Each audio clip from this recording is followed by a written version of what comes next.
तो हेलो दोस्तों, कैसे हैं आप लोग। मैं हूं अंकुर और स्वागत है आपका मेरे और आपके अपने चैनल कॉमिक बुक गाय पर। दोस्तों, आज हम ब्रोली वर्सेस जिरेन की मांगा को कंटिन्यू करने जा रहे हैं।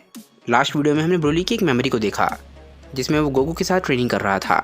उस ट्रेनिंग सेशन में हम देखते हैं कि गोकू ब्रोली को सुपर सैयन ब्लू और अल्ट्रा इंस्टिंक्ट के बारे में बताता है और ब्रोली गोकू की सिखाई हुई चीज़ों का इस्तेमाल करके आखिरकार सुपर सैयन ब्लू में बदलने में कामयाब हो जाता है। और आज की वीडियो में हम देखेंगे कि जिरेन ब्रोली के साथ कैसे लड़ पाता है। दोस्तों, इस कमाल की मांगा के क्रिएटर है मोंटी ब्लैक और उनसे जुड़े लिंक मैंने नीचे डिस्क्रिप्शन में दे दिए हैं, तो जाइए और उन्हें अपना सपोर्ट दिखाइए। वीडियो शुरू करने से पहले दोस्तों, अगर आपको आज का वीडियो अच्छा लगे तो वीडियो को लाइक जरूर कीजिएगा और वीडियो को अपने दोस्तों के साथ शेयर भी जरूर कीजिएगा। जिन लोगों ने अभी तक चैनल को सब्सक्राइब नहीं किया है वो चैनल को सब्सक्राइब कर लें, क्योंकि चैनल पे लगातार वीडियोस आती हैं और आपके एंटरटेनमेंट के लिए मैं लगातार यहाँ पे वीडियोस लेकर आता रहता हूँ। मैं चैनल पे ऑलरेडी बहुत सारी फैन मंगास कवर कर चुका हूँ और आप चैनल के प्लेलिस्ट के टैब में जाकर अपनी फेवरेट फैन मंगा देख सकते हैं। वहाँ पर आपको सारी की सारी स्टोरीज सीक्वेंस में मिल जाएंगी, तो जाइए और इन्जॉय कीजिए। अगर आप इंस्टाग्राम पे एक्टिव हैं तो आप मुझे वहाँ पर भी फॉलो कर सकते हैं। वहाँ पर मैं रेगुलर पोस्ट और स्टोरीज डालता रहता हूँ, तो वहाँ पर भी आकर मुझसे आप कनेक्ट ज़रूर कीजिएगा। तो चलिए दोस्तों, अब ज़्यादा देर न करते हुए अपनी वीडियो पर आते हैं। चिल्लाए के ब्रोली को सेंजुबिन देने के बाद ब्रोली आखिरकार सुपर सैयन ब्लू में बदलने में कामयाब हो जाता है। चिल्लाए ब्रोली की इन नई ताकतों को देख के बहुत ज़्यादा हैरान होती है। ब्रोली भी अपनी बॉडी में पहली बार गॉडली पावर्स को महसूस कर रहा है और अभी कोई भी नहीं जानता कि ब्रोली खुद को कंट्रोल कर भी पाएगा या नहीं। पर तभी हम देखते हैं कि ब्रोली स्माइल करता है, जिसका मतलब यह है कि वो पूरी तरीके से कंट्रोल में है। जैसे ही चिल्लाए को समझ आता है कि ब्रोली खुद को कंट्रोल कर सकता है, चिल्लाए भी बहुत ज़्यादा खुश होती है। बीस भी ब्रोली को देख के काफ़ी ज़्यादा हैरान हो रहा होता है। वो बोलता है कि क्या ऐसा हो सकता है, क्या ब्रोली असली लेजेंडरी सुपर सैयन गॉड बन गया है। बीरस बोलता है कि उसे देख के सच में ऐसा लग रहा है कि वो एक देवता है, पर असली क्वेश्चन ये है कि क्या ब्रोली की बॉडी इतनी सारी गॉडली पावर्स को हैंडल कर भी पाएगी या नहीं। बीस बोलता है कि लगता है ये सब कुछ इस फाइट की वजह से हुआ है। लगता है इस फाइट ने ब्रोली को काफ़ी ज़्यादा मजबूत बना दिया था। ब्रोली कोई नॉर्मल वॉरियर नहीं है, उसके पास काफ़ी सारी एनर्जी है। उसके पास इतनी सारी एनर्जी है कि मैं तो ये बात सोच के ही हैरान हूँ कि एक मॉडल इतनी सारी एनर्जी को कंटेन कैसे कर सकता है। इसके बाद ब्रोली किसी को सीरियसली देखने लग जाता है। ये होता है गोकू। गोकू भी ब्रोली को बहुत ही ज़्यादा सीरियसली देख रहा होता है। गोकू ने ब्रोली के सेंजुबिन खाने के बाद पावर डाउन कर लिया था, इसीलिए गोकू अपनी बेस फॉर्म में है। इसके बाद गोकू ब्रोली को ऊपर से नीचे तक देखता है और कुछ सोचने लग जाता है। ब्रोली गोकू को बहुत ही शांति से देखता है। तभी हम देखते हैं कि गोकू बहुत ज़्यादा खुश हो जाता है। वो बोलता है कि ब्रोली, ये तो सच में कमाल है, तुमने कर दिखाया, तुमने अपनी पावर को कंट्रोल करना सीख लिया। मैं जानता था कि तुम ऐसा कर सकते हो। बीरस बोलता है कि ये तो सच में कमाल है कि ब्रोली ऐसा करने में कामयाब रहा। मुझे लगा नहीं था कि ब्रोली कभी भी अपनी ताकतों को कंट्रोल करना सीख पाएगा। उसे देख के ऐसा लग रहा है कि उसने सुपर सैयन ब्लू के उस वर्जन को अचीव कर लिया है जिसे हम mastered version of super Saiyan blue बोलते हैं। डिवाइन पावर्स पे उसका कंट्रोल इतना ज़्यादा हो चुका है कि ऐसा लग रहा है कि वो गोकू को भी टक्कर दे सकता है। तभी वीस बोलता है कि अगर आप मुझसे पूछें तो मेरे ख्याल से सुपर सैयन ब्लू से ज़्यादा सियान कलर है, जो कलर ब्लू और ग्रीन का मिक्सचर होता है। पर चाहे जो भी हो, ब्रोली को देख के ऐसा लग रहा है कि उसकी मोटिवेशन ये थी कि वो अपने मास्टर को इम्प्रेस करना चाहता था। वीस के हिसाब से ये सब कुछ गोकू की वजह से हो रहा है। गोकू अपने आसपास के सभी लोगों को मोटिवेट करता है और उसी तरीके से उसने ब्रोली को भी मोटिवेट किया था। ब्रोली अपने मास्टर को इम्प्रेस करना चाहता था, इसी वजह से ब्रोली अपनी बॉडी को पुश कर पाया और फाइनली उसने गॉड फॉर्म को अचीव कर लिया, वो भी उसके मास्टर्ड वर्जन को। बीरस अपने मन में बोलता है कि पता नहीं क्यों इस फॉर्म को देख के ऐसा लग रहा है कि मैंने इस फॉर्म को पहले भी देखा है। बीरस केल के बारे में सोच रहा होता है। केल ने भले ही सुपर सैयन ब्लू को अचीव ना किया हो, पर उसने ब्रिजर्कर फॉर्म को मास्टर कर लिया था। पर उन दोनों के पावर लेवल्स में बहुत ज़्यादा फर्क है। Mastered berserker form super Saiyan blue का सामना नहीं कर सकती, खासकर कि जब वो ब्लू फॉर्म ब्रोली यूज़ कर रहा हो। तभी वीस बोलता है कि ये बात भी अच्छी हुई कि ब्रोली अब हील हो चुका है। अगर उसकी बॉडी हील ना हुई होती तो ब्रोली के लिए इतनी सारी एनर्जी को अपनी बॉडी के अंदर कंटेन करना बहुत ज़्यादा मुश्किल हो सकता था। इसीलिए मुझे लग रहा है कि हो सकता है ब्रोली ने पहले भी इस फॉर्म को अचीव करने की कोशिश करी हो, पर पहले उसकी बॉडी काफ़ी ज़्यादा डैमेज थी और शायद इसी वजह से वो इस फॉर्म को अचीव नहीं कर पा रहा था। और जैसे ही उसकी बॉडी हील हुई, वो इस फॉर्म को अचीव करने में कामयाब रहा। तभी बेलमोड का ध्यान ब्रोली की छाती में चमक रही रोशनी पे जाता है। वो बोलता है कि ये रोशनी कैसे आ रही है। वीस बोलता है कि सुपर सैयन की ट्रांसफॉर्मेशन के लिए ज़रूरी है कि वो अपनी सारी एनर्जी को एक जगह कॉन्सेंट्रेट करे। वो इस एनर्जी को अपनी बॉडी में कहीं भी कॉन्सेंट्रेट कर सकते हैं। गॉड फॉर्म को तब अचीव किया जा सकता है जब वो अपनी की को रेज करें और उस सारी की को अपनी बॉडी के अंदर ही कॉन्सेंट्रेट करके रखें, जिसकी वजह से उनकी बॉडी में कॉन्सेंट्रेशन इफेक्ट बनता है। ये वही एनर्जी है जो एक जगह इकट्ठी हो चुकी है और ब्रोली की बॉडी में ये एनर्जी इतनी ज़्यादा हो चुकी है कि हम उसकी बॉडी के बाहर भी ये एनर्जी को देख पा रहे हैं। पर एक बात जो मुझे अजीब लग रही है वो ये है कि ब्रोली ने इस एनर्जी को अपनी बॉडी में कुछ ज़्यादा ही ऊपर की तरफ स्टोर कर रखा है। ब्रोली नॉर्मली एनर्जी को इतनी ज़्यादा ऊपर की तरफ स्टोर करके नहीं रखता है। बेलमोड ये बात सुन के हैरान रह जाता है। वो बोलता है कि ये क्या मजाक लगा रखा है। इसके बाद जिरेन बोलता है कि अच्छा, तो यानी ये सारी की सारी पावर तुम्हारी है, तुम्हारी ताकत पहले के मुकाबले काफ़ी ज़्यादा बढ़ चुकी है और कमाल की बात तो ये है कि तुमने ये पावर बिना अल्ट्रा इंस्टिंक्ट के अचीव करी है। चलो इस पावर को टेस्ट करते हैं। इसके बाद हम ब्रोली को देखते हैं, वो लड़ने के लिए बिल्कुल तैयार खड़ा होता है। इसके बाद जिरन एकदम से अटैक करने के लिए आगे बढ़ ही रहा होता है। तभी एकदम से गोकू बोलता है कि रुको। जिरन उसकी बात सुन के एकदम से हैरान रह जाता है और अपनी जगह पर ही रुक जाता है। गोकू चिल्लाए से पूछता है कि चिल्लाए, क्या तुम्हारे पास वो सेंसू बीन है जो मैंने तुम्हें दिया था? चिल्लाए बोलती है कि हाँ, पर तुम ऐसा क्यों पूछ रहे हो? गोकू बोलता है चिल्लाए, क्या तुम मुझे वो सेंसू बीन वापस दे सकती हो? और इसके बाद गोकू जिरन की तरफ देखने लग जाता है। चिल्लाए गोकू को सेंसू बीन वापस दे देती है और इसके बाद हम जिरन को देखते हैं जो ब्रोली से लड़ते लड़ते काफ़ी ज़्यादा थक चुका होता है और उसकी हालत भी थोड़ी बहुत ख़राब हो चुकी होती है। गोकू जैसे ही सेंसू बीन को चिल्लाए से लेता है वो जिरन की तरफ ही सेंसू बीन फेंक देता है और बोलता है कि जिरन, इस सेंसू बीन को खा लो।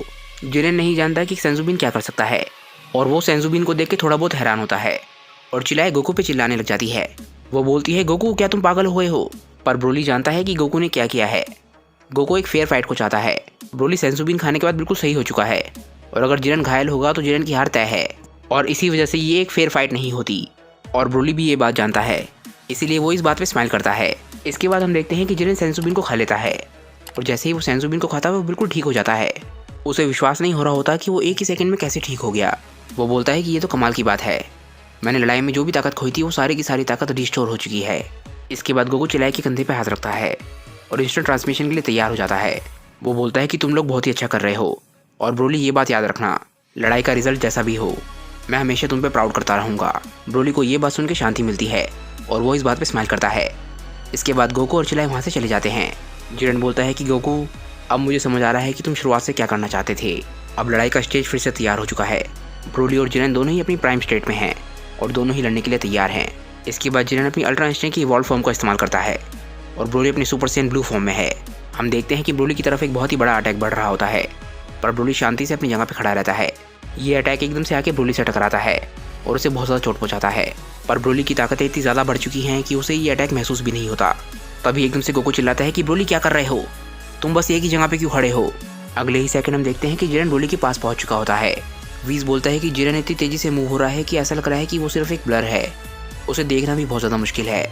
वो इतनी तेजी से मूव हो रहा है कि अगर तुम उसे लगातार नहीं देखोगे तो तुम्हें ऐसा लगेगा कि तुम्हारी आंखें तुम्हें धोखा दे रही हैं। जिरन ब्रोली पे लगातार पंचेस की बरसात कर रहा होता है पर ब्रोली की ताकतें इतनी ज़्यादा बढ़ चुकी हैं कि उसे ये पंचेस महसूस भी नहीं हो रहे होती। ब्रोली बोलता है जिरन, ये क्या मजाक लगा रखा है, तुम्हारे पंचेस इतने कमज़ोर क्यों हैं? जिरन के पंचेस कमज़ोर नहीं हैं पर ब्रोली बहुत ज़्यादा ताकतवर हो चुका है। वीज तभी बोलता है कि मुझे एक दिक्कत अभी भी दिख रही है। इसके बाद जिरन ब्रोली को एक पंच मारने की कोशिश करता है। ये पंच वो ब्रोली को साइड से मारने वाला होता है पर इससे पहले कि जिरन का पंच ब्रोली तक पहुंचे ब्रोली उस पंच को देख लेता है। वीज बोलता है कि जिरन ने एक बारी फिर से ऐसी ताकत को देखा है जो उसकी ताकत से बहुत ज़्यादा महान है और इस बारी ब्रोली को अपनी अनकंट्रोल पावर का इस्तेमाल नहीं करना पड़ रहा और वो अपनी डिवाइन पावर्स का इस्तेमाल कर सकता है। इसीलिए ये लड़ाई ब्रोली के लिए एक बहुत ही नेचुरल लड़ाई है। इसके बाद हम देखते हैं कि जिरन ब्रोली की तरफ बढ़ रहा होता है और ब्रोली उसे देख के एकदम से उसके चेहरे पे बहुत ही ज़बरदस्त पंच मारता है।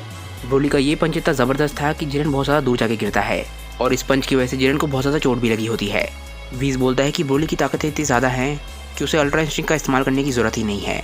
जितनी ताकतें बाकियों के पास अल्ट्रा इंस्टिंक्ट में आती है उतनी ताकतें ब्रोली ऑलरेडी लेके पैदा हुआ है और ब्रोली के सामने लगातार ताकतों के मामले में हारने की वजह से जिरन अपने इमोशंस को नहीं छोड़ पा रहा और अल्ट्रा इंस्टिंक्ट का इस्तेमाल करने की वजह से इसी वजह से उसे इस लड़ाई में इतनी ज़्यादा दिक्कत आ रही है। ब्रोली के पंच की वजह से जिरन इतना दूर पहुंच जाता है कि कोई उसे देख भी नहीं पा रहा होता। बीरस, गोकू और चिल्लाए देख के हैरान रह जाते हैं कि जिरन कहीं भी नहीं दिख रहा होता। बेलमोट बोलता है कि जिरन कहाँ चला गया। मार्गारीटा बोलती है कि लगता है जिरन उस पंच की वजह से लाइट ईयर्स दूर पहुंच गया है, उसे देख के ऐसा लग रहा था कि वो एक शूटिंग स्टार हो। वीज बोलता है कि मुझे इस लड़ाई को देख के ऐसा लग रहा है कि मैं अपने यूनिवर्स में कोई स्पारिंग सेशन कर रहा हूँ। हमारे स्पारिंग सेशन में अल्ट्रा इंस्टिंक्ट का इस्तेमाल करना एक बहुत ही नॉर्मल बात है पर इसका मतलब ये नहीं है कि हम और ज़्यादा ताकतवर होना छोड़ दें और अपनी ताकत को ग्रो ना करें। अल्ट्रा इंस्टिंक्ट को पाने का मतलब ये नहीं है कि ताकतें बढ़ना बंद हो जाती हैं। इसके बाद हम ब्रोली को देखते हैं जो शांति से जिरन की तरफ देख रहा होता है। एक लाइट बहुत ही तेज़ी से ब्रोली की तरफ बढ़ रही होती है और ये जिरन होता है। जैसे ही जिरन ब्रोली के पास पहुंचता है वो उसके चेहरे पे पंच मारने की कोशिश करता है। जिरन का पंच ब्रोली के चेहरे से बस ज़रा सा दूर होता है। तभी हम देखते हैं कि ब्रोली के शरीर में जरा सी वाइब्रेशन होती है जिसका मतलब ये है कि जिरन का पंच ब्रोली के चेहरे पे लग गया है। ब्रोली ने इस पंच को जानबूझ के नहीं रोका, वो जानता था कि ये जिरन है। जिरन लाइट ईयर्स दूर से ब्रोली की तरफ बढ़ रहा था और इस पंच में बहुत ज़्यादा ताकत थी पर यह पंच ब्रोली को ज़रा सा भी नुकसान नहीं पहुंचा पाया। जिरन इसके बाद ब्रोली की तरफ देखता है और वो ये चीज़ देख के घबरा जाता है कि ब्रोली को उसके पंच से ज़रा सा भी फ़र्क नहीं पड़ा। वो बोलता है कि इस फॉर्म का इस्तेमाल करना क्या ये मेरी गलती थी। इसके बाद ब्रोली जिरन को एक बहुत ही ज़बरदस्त पंच मारता है और जिरन ब्रोली से थोड़ा सा दूर हो जाता है। जिरन बोलता है कि इतनी ताकत, इतनी सारी एनर्जी, क्या ये हमेशा से ही तुम्हारी थी, वो भी तुम्हारे बिना कभी ट्रेन करे। जिरन बहुत ही हैरानी से ब्रोली की तरफ देख रहा होता है। और एक तरीके से वो ब्रोली के सामने हार मान लेता है, जिस तरीके से उसने टूर्नामेंट ऑफ पावर में भी हार मानी थी। जिरेन को जब भी उससे ताकतवर शख्स मिलता है वो बिल्कुल होपलेस हो जाता है, और यहाँ पर भी वही हो रहा है। तभी एकदम से जिरेन को गोकू की आवाज़ आती है। गोकू बोलता है कि जिरेन, क्या तुमने कभी ट्राई किया है कि अपनी सारी की सारी की को अपनी बॉडी के अंदर कंट्रोल करो? अपनी सारी की सारी एनर्जी को अपनी बॉडी के अंदर रख के तुमने क्या उसे बढ़ाने की कभी कोशिश करी है? क्या तुम्हें पता है कि उससे क्या होता है? जिरेन इतना हैरान होता है कि वो गोकू की बातों को सुन नहीं पा रहा होता। तभी एकदम से गोकू चिल्लाता है, वो बोलता है कि जिरेन। तभी इसके बाद जिरेन उसकी तरफ देखता है। गोकू बोलता है, जिरेन तुम्हारी बॉडी के अंदर काफ़ी ज़्यादा एनर्जी है, और वो एनर्जी इतनी ज़्यादा कॉन्सेंट्रेटेड है कि वो तुम्हारी बॉडी से हीट की तरह निकलती है। ब्रोली की बॉडी के अंदर भी काफ़ी ज़्यादा एनर्जी है, पर उसकी बॉडी में से हीट नहीं निकलती। अगर तुम अपनी सारी एनर्जी को कंट्रोल और कंटेन कर पाओ तो मुझे लगता है कि तुम अपनी एनर्जी से काफ़ी कुछ स्पेशल कर सकते हो। जिरेन बोलता है कि सन गोकू, जब से तुमने मुझे हराया है, जब से मैं यही चाहता था कि मैं गलत हूँ। जब से तुमने मुझे अपने अल्ट्रा इंस्टिंक्ट की मदद से हराया है, तब से मैं यही बात सोच रहा हूँ। उससे पहले मुझे लगता था कि मुझे सिर्फ वही शख्स हरा सकता है जिसकी ताकतें मुझसे ज़्यादा हों, जो ताकत की पीक पर हो। ब्रोली जिरेन की बातों को ध्यान से सुन रहा होता है, क्योंकि ब्रोली भी जिरेन को हरा चुका है।